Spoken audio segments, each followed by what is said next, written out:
is the current on promo po natin na price per square meter up until December. By January, babalik na po tayo with our original price, that is 159,000 per square meters po tayo. May promo sila ngayon. 100 plus. After nun, babalik na sa 159. Ito, si Judy Santa Maria, dito nakapira. Ha? Yes. Oh, ay, dito? Nakita natin yung bahay niya. Hindi ko alam. Isa daw yun sa pinakamayamang artista si Jody. Laki ng ano niya. Isa siya. May ano siya ngayon, Lavender Fields. Laki ng bahay niya. May ano siya ngayon, teleserye. Yes. Inaapi-api siya doon.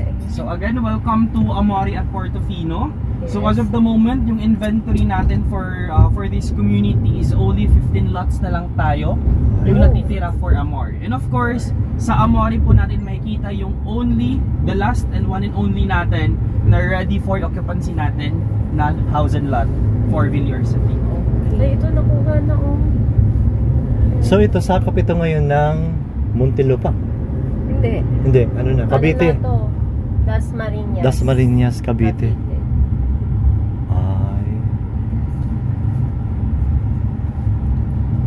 Yung kanina doon, Munti yun. Yung banda doon sa may Portofino Heights. Portofino Heights. May part na din Las Piñas doon. For this is Carletti. Scarlett. Yung floor area natin for Carletti is 211 square meters. Standing natin for that, yung lot area kung saan nakatayo is 250 square meters natin. Hindi lang natin siya mapasok as of the moment because ongoing tayo for refurbishing yung inside natin for Carletti. Okay. Alright, so this is the only natin remaining RFO for Portofino projects po natin. For selling natin for Amore. So lahat ng lupa na makikita nyo na may mga tagging pa, siya pa yung mga available natin. Ayan, oo. May tagging na yan. Ayan, oh. Yellow, yan. Yung may red tag natin, siya yung available natin for selling for Amore. Uy, maganda yun, corner. Nasa tapat That's 458 square meters po tayo for that. Ang dapat ang basketball court. Ayan. Then of course, ang kinaganda din naman lahat ng Portofino projects natin is may sarili-sarili tayong amenity area. Both for Amore, South, and for Heights po natin. Heights na tayo po naman po. Yung minimum natin for that is 2 meters, maximum natin is 3 meters. So for 2 meters natin na fences, 1 meter of it should be a solid wall, and for our 1 meter is grillworks po natin. Yung grillworks natin for it should be visible or dapat makikita pa rin yung sa loob ng bahay. 35 hectares po natin na development. 35 hectares. 35 hectares. Pine tree ang mga dinadaanan natin sa gilid. Yes.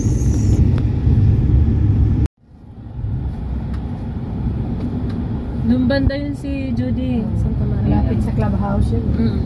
Naroon siya. Manugami nila. Yeah. Ng developments natin under Portofino po is may mga sarili tayong clubhouses. Kasi Of course, one of the biggest natin na clubhouses for Portofino is located here at Heights, which is si Monte de Portofino po natin. okay, 75 hectares. Malaki, no? This is Monte de Portofino.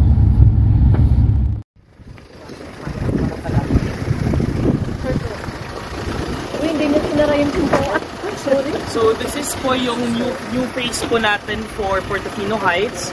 This is estates at Portofino. This is our 3.1 hectares natin na development. So in total for estates at Portofino, we're only providing 21 lots only. Oh. 21 lots. Yes. So this is the last phase for Portofino Heights po na i-open po natin. Ilan po daw? Kasama pa po? 3.1.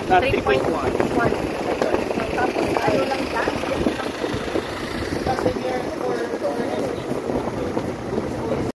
Grand lots natin, this is 899. Yung estate cuts natin, that is 1,000 and above na po tayo. So on your right, this is the example natin of our premium lot, which is a 475 100 square meters po natin. Yung beside natin is our grand lots na po natin. This is already 800 square meters na po natin. So in total, ayan, ongoing yung land development natin for Portofino Estates. So eventually, yung turnover natin dito will be mas magiging mabilis. Especially na ito na yung last phase natin for Portofino Heights. So again, for our Portofino Heights, yung remaining inventory natin for this is we are left only with 8 lots na lang po tayo from phase 1 to phase 8. For ating dito natin is 21 lots po tayo. So magkano na sir ngayon ang per square? Sa estates po natin, it's 130,000 per square meters po tayo dito. Iba yung price natin dito compared to other Portofino projects natin. Small po sir. Yes po. Small siya. Kasi siya yung pinakabago kasi natin na open lot. So ito yung 130, and then the remaining old lots natin, it's 125. But eventually, upon January, babalik tayo lahat to 159,000 per square meters. So ito din si estates, magiging 159 din po siya. Yes. Ayan, so welcome with our first modern house, no? This is Giberty, our 349 square meters po natin. Oh my courtyard pa. So upon entering po natin dito for Giberty Model House, yung first po na mag-welcome sa atin is courtyard po natin. So al-fresco po siya, pumapasok yung natural air coming from the above. And of course, meron din natawag na kasitas. Yung term na kasitas po, which means a separate room from the house model itself. So parang siya yung separated room natin for Giberty house model natin. Parang pang-guest yan. Pang-guest ba? Pwede mag-picture na natin. Wait lang po yung pabubuksan po muna.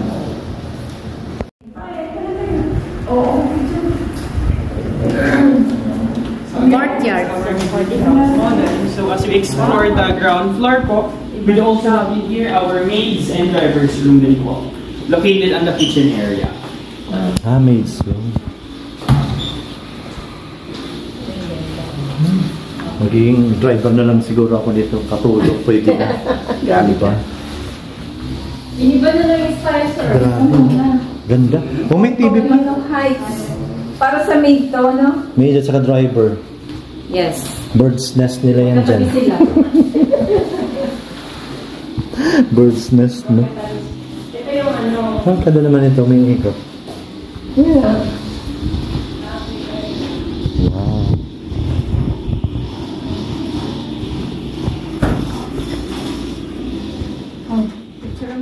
House model is again, this is Giberty po natin na house model. Second floor po natin dito, located yung 4 bedrooms po natin. So if you check sir, 2 floors po siya. Available po ba si 2 floors natin into modify natin to 3 floors? Yes, pwede natin siya 3 floors, but yung size natin nung pagka 3rd floor natin should only be the size of an attic. Yes. Ganun lang po yung pinakasagad na po natin for it. Tapos when it comes with our setbacks, yung front natin 3 meters, both sides natin 2 meters, and yung sa likodan din natin is 3 meters po. So again, for this one, price range natin for our lots natin dito, it's 125. But for our ready for occupancy natin, si Carletti, yung located natin at Amore, yung price range natin doon, bahay tsaka lupa, it's 47M po tayo doon. Ito sir, meron din available nito. Wala. Wala. So for viewing lang po talaga siya or for tripping po ni clients. And again, all the details na makikita natin dito is just for presentation. So even the wallings, and even this kisame natin, plain po tayo upon turnover. So within the discretion na po ni client, if they want na po mag-modify sa loob po ng bahay natin. But more likely, modifications and changes po sa labas ng bahay is subject for approval po natin. May permit pa. Yes po. Especially na pag ganito, naka-Giberty po tayo, the need natin approval para makapasa pa rin tayo for Italian team natin. Magkano band, sir? 500 po tayo. 500,000. Yes po. Refundable. Yes, refundable naman po siya pag walang na-breach po sa contract. Magkano na lang after ibalik yung... Buo pa din tayo. Walang bawas? Walang bawas po. Unless lang kung mayroong ano. Walang violation. Violation. Let's explore po the second floor. Pictures of our second floor for Giberty. Di, mag-ano ka? Sure, video. May living area dito sa taas. Yes.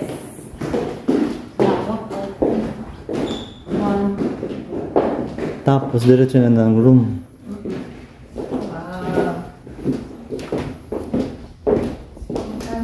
Diyos ko, tapos dalaw lang kayo nakatira dito. How much this?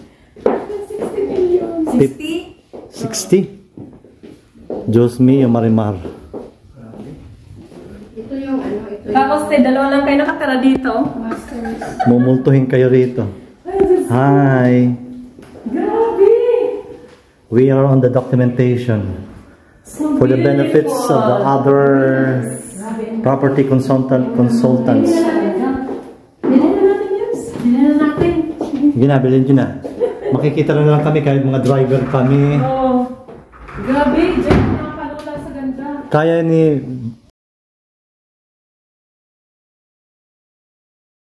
Ngayon, this is our master's bedroom po. Grabe, ang ganda doon. Dito tayo kada room. Ay, 3 bedroom. 4 bedroom po tayo. 4 bedroom. Oh, para tayong nag-shooting dito. Ay, maganda ang kanyang concept, oh. Wow.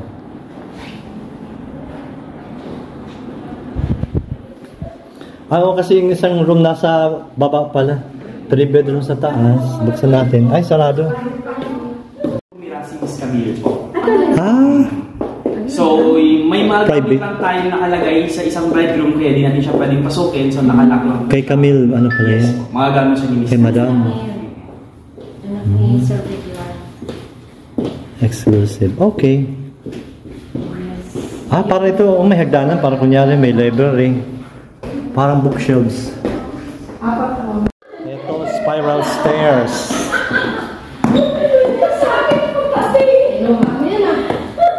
Sa kanak yan, sa kanak. Grabe na. Yes ha, magkaribad pa lang tayo. Kaya pala 4 bedrooms kasi ito yung isang room. Paunahan Yeah. natin. Sino mag...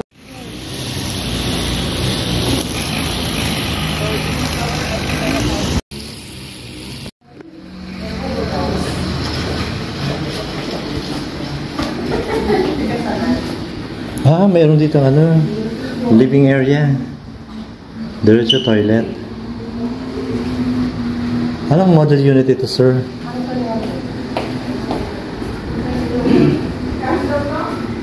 Anong pangalan nito? Bahay? Antonello po. Antonello. Hindi, mas mababa. Oo, doon 70. So, Antonello. 70. Sir, dito po, magkano? These are around 60. 60. Oh, 16. 5 po tayo. Yung kanina, sir, magkano? 70. Thank you, Bertie. Sa taas. Ayan, that is floor po, the second floor din po of this model house. Ito tayo na. May ano din dito. Pwede room. Oh, or ano, office. Ang lawak. Una pa lang may room. Ay, CR na. Yung VR ko, sir. Ay, diretso pang baby. Pang baby dito. 1 bedroom. May balcony siya, oh. Ito, masters. Yan, laki din ng mga windows. Oh. Picture mo. Naka-video ako. Picture kami. Hindi pwede ka nagbibideo. Ilalagay ito sa GC. Sige. Tingnan nyo na lang. Ilalagay ito sa GC natin. Ano ito? 4 bedrooms puro sa taas. Diretso toilet.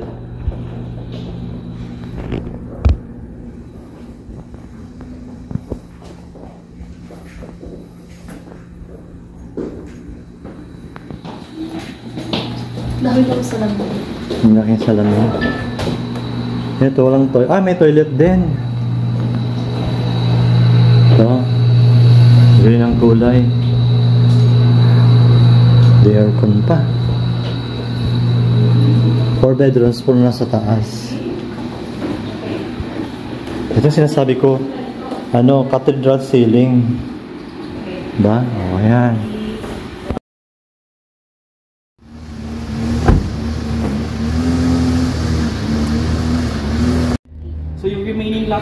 for District 1 is si West 6, this one, and si Grove 3 po natin.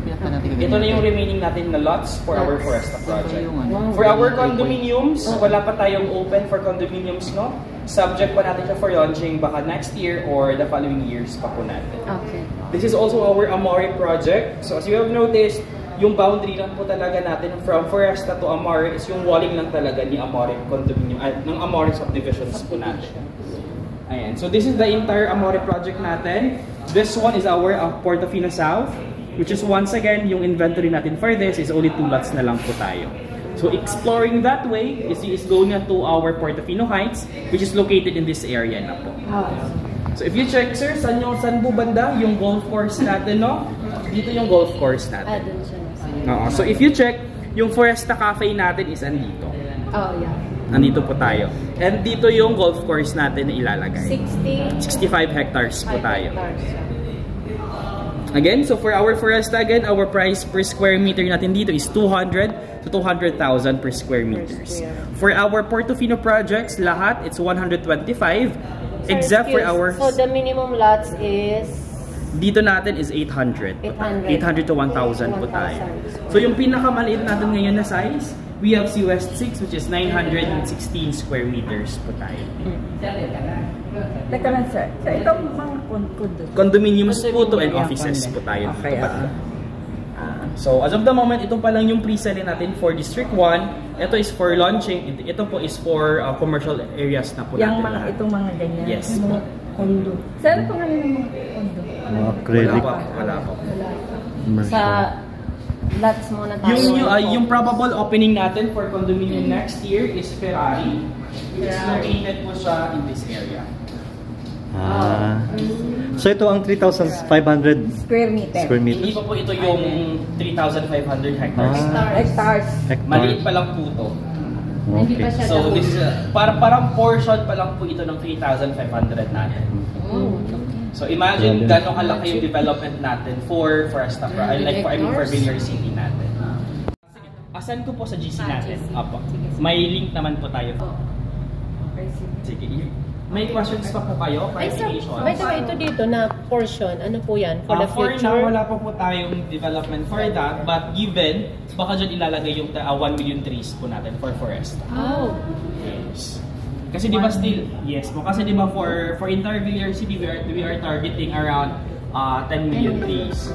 And for Foresta itself, ilalagay natin this 1 million.